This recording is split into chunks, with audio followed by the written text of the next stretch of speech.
الاهلي عبر المباراه الاولى في دور ال 32 لدوري ابطال افريقيا بفوز مقلق على بيتفيست الجنوب افريقي. فوز مقلق لانه بجون واحد بس على فريق بكل المقاييس لا يمت لقاره افريقيا بصله. في العادي لما بنلاعب فريق افريقي فطري عادي وبنكسبه 1-0 ممكن نروح هناك ومكلفتهم ونطلع بتعادل او نكسب او على الاقل نخطف جول نطربق بيه الماتش على دماغهم، حتى لو خسرنا بنكسب بمجموع المباراتين. لكن بيتفيست فريق مختلف بكل المقاييس، فريق محترم واقف على رجله ما بيطفش الكرة زي كل الزباين اللي بيشرفونا في الادوار الاولى وبياخدوا واجبهم وبيروحوا. الاهلي بقاله فتره طويله بيضغط على الفريق اللي قصاده بطول الملعب عشان يستخلص الكرة بسرعه. المفاجاه النهارده ان الاهلي بيضغط وبيتفيست بيضغط هو كمان وبيستخلص الكرة وبيطلع بيها على الارض واحده واحده.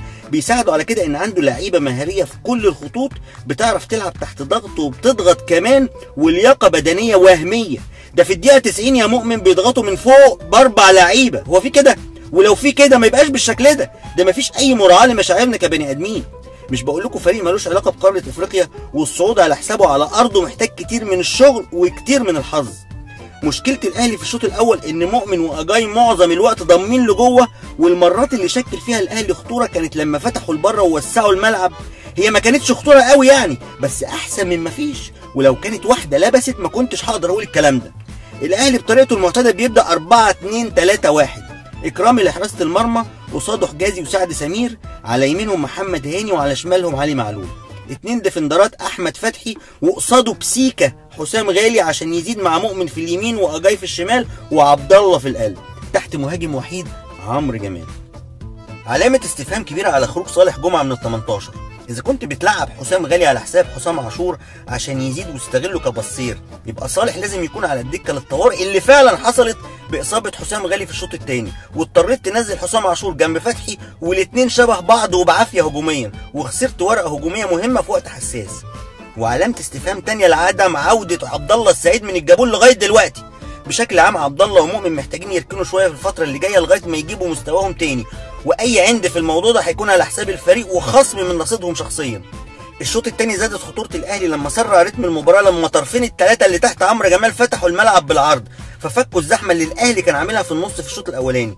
وساعد على نجاح الطريقه دي التغييرين اللي عملهم حسام البدري بنزول حمودي مكان مؤمن ووليد سليمان مكان اجاي، وبدا الاهلي يهاجم من الطرفين والقلب، وبدانا نحس بملامح خطوره ما كانتش بتكمل، لان الاهلي في العموم بيفتقد لصانع الالعاب الحريف اللي يوصل زمايله للجون من الهوا، حاجه كده زي رضا عبد العال وايمن حفني. وتحس كده انها مش ماشيه، خصوصا ان لعيبه بيتفيست واقفين صح وما بيطفشوش وبيطلعوا بالكره بالهداوه، مش مستعجلين، وده في حد ذاته صدر القلق لمدافعين الاهلي في كل مره الكره بتوصل فيها التلت الدفاعي للاهلي. لكن بيتفيست عنده مشكله واحده في كل خطوطه، مفيش مهاجم قوي يترجم مهارات زمايله. وكان من الطبيعي جدا ان لو الاهلي جاب جون يكون من كره ثابته، وده اللي حصل فعلا. كورنر على القريبه لمسها حسام غالي على القريبه عشان تلاقي راس حجازي في الزحمه. جون فرحته مش في صعوبته، لا في غلاسه الفرقه اللي بنلعبها. بعد الجون الماتش مشي زي ما بدا، بس الجديد هي ان خطوره الاهلي زادت وضيع كام فرصه، هي مش فرص قوي بس في مباريات تانية مع فرق مختلفه كانت ممكن تبقى جوان. خلاصه الكلام مباراه العوده الغلطه فيها بفوره، اي غلط في التشكيل او الطريقه الاهلي ممكن يلاقي نفسه بقدره قادر في الكونفدراليه، والغلط ممكن يبدا بالاصرار على اسماء معينه في التشكيل بره مود المباريات من فتره، خصوصا ان الفريق ده على ارضه هيبقى ما يعلم به الا ربنا. الا هل بلغت؟ اللهم فاشهد.